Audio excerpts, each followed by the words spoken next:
Hello lovely people and welcome to a new video. Today I am bringing you my TBR for the MentalHealthAthon. I have tried to wear something that has a little bit of green in it. It's the only thing I actually seem to have that has green in it, considering I never wear green. It's not really my colour. But today I thought I would bring you the MentalHealthAthon TBR. The MentalHealthAthon is a month-long readathon that's taking place from the 1st of May to the 31st of May. There's lots of different challenges with a bingo board that I will put up here. I will also put in the link below the announcement video, which will also, that announcement video will give you the links to the Google document that explains the whole thing and the bingo board for you guys to use. So without further ado, let's quickly jump into my TBR. The first book on the bingo board is the group book, which is The Million Pieces of Nina Gill by Emma Smith Barton. I actually have no idea what this book is, what this book entails. I don't want to look really too much into it. I just want to jump straight into it and read it because it is the one that everyone's reading, so it's not one that I kind of need to do my research on to find out if it's a YA fiction, what mental illness it sort of talks about or things like that. It's just one that I can jump straight into and read.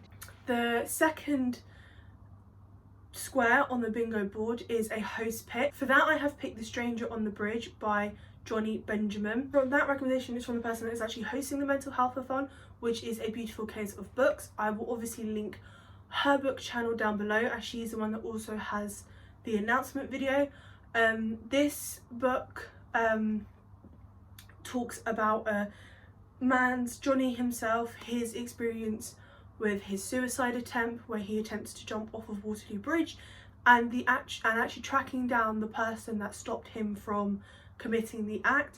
So that I'm actually quite excited about, as I've never actually read a book that entails such a personal story in that way. So yes, that one I'm incredibly excited for. The next prompt is a book that has something that you want to learn more about. For this I have picked It's Not Okay to Feel Blue and Other Lies, created by Scarlett Curtis. This book is made up of various different authors such as Sam Smith, Adam Kay, and many other various famous names and faces. It's all got, like I said, many books and many stories in it, and it states on the book, inspirational people open up about their mental health.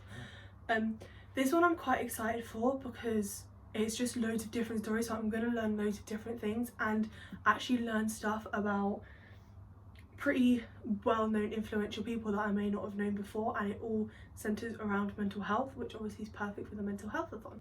The next prompt is the oldest mental health book on your TBR. For that I have picked Paperweight by Meg Hansen. I just remember, like, when I first started getting into booktube and watching booktube videos a few years ago, it was one that was going around a lot of people talking about it at the time, but I just never got around to buying it or reading it. And so I thought, what a perfect opportunity then, the MentalHealthAthon TBR. All I know about this book is that it does have a mental health theme. I haven't again done too much research into it because I do want to just have a couple of these books that I'm surprised by, as I know a lot about most of the books that I'm reading because obviously trigger warnings. But this one, by the looks of the cover of this book, I'm going to guess it's something to do with anxiety maybe, but we will soon find out as soon as I jump into it. The next prompt is the newest mental health book on your TBR. For this I have picked Who Put This Song On by Morgan Parker. This book is centered around a girl that's in therapy. She's also, I believe, I might get this wrong, but I believe she is mixed race, and she struggles with the fact that people make comments about her having black heritage but not really being black, which obviously is horrible. So she basically, if I'm correct, yeah, I am right. So she basically uses music as a way of an escape alongside her therapy. So this is the storyline and plotline of this book, especially with the character's racial background. I've never actually read something along these lines before. So this I'm really excited about, just so, because obviously it's a therapy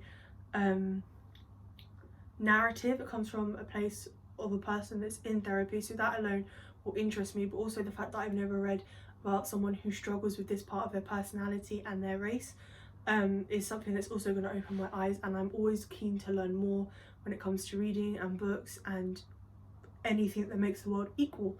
So this one again I'm also very, very excited for. The next prompt is to read a mental health non-fiction book, and for this I have actually picked the Tina Turner autobiography.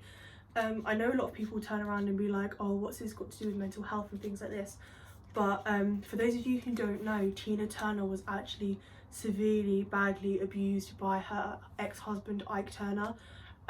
She went through a really tough time being married to him. I don't want to get too much into the details of it because obviously trigger warnings, but she does struggle with mental health because of what she experienced with Mike and her domestic abusing relationship. So this does actually incorporate mental health, and you actually learn in this book what she actually went through and how she dealt with it.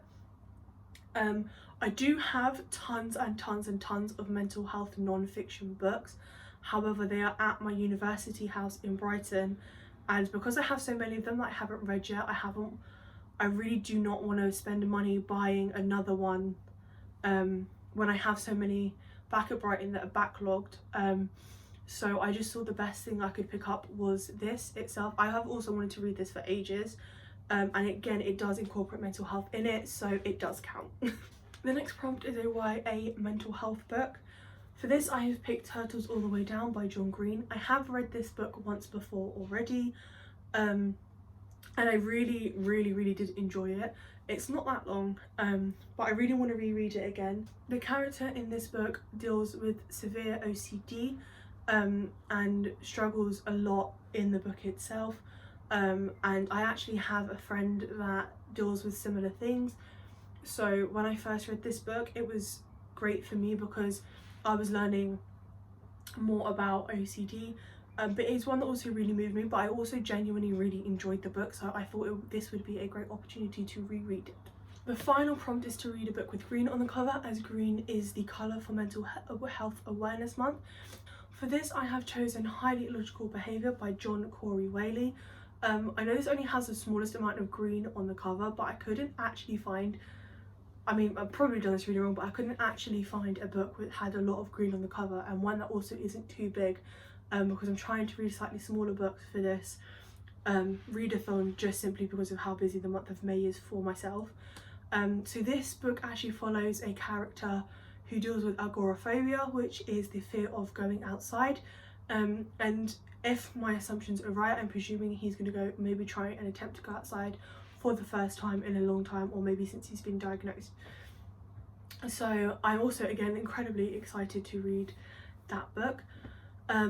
If you guys have any recommendations of other mental health books that I should be reading, then please let me know in the comments or on Twitter, email, Facebook. All my socials, Discord are always in the description down below. I'm always looking for new books to read, as always, and I'm also incredibly excited about the MentalHealthAthon. Obviously I'm going to attempt to read all of these books during the month of May, and maybe even more if I can. But yeah, don't forget that the month of May is the Mental Health Awareness Month on my channel as well, so there will be multiple videos each week, all centered around mental health, and I hope that you guys enjoy this. I will be doing this every year just because mental health, like I've said before, is so incredibly important to me. So as always, please like, comment, subscribe and share this video and my channel, and I will see you guys soon for a new video.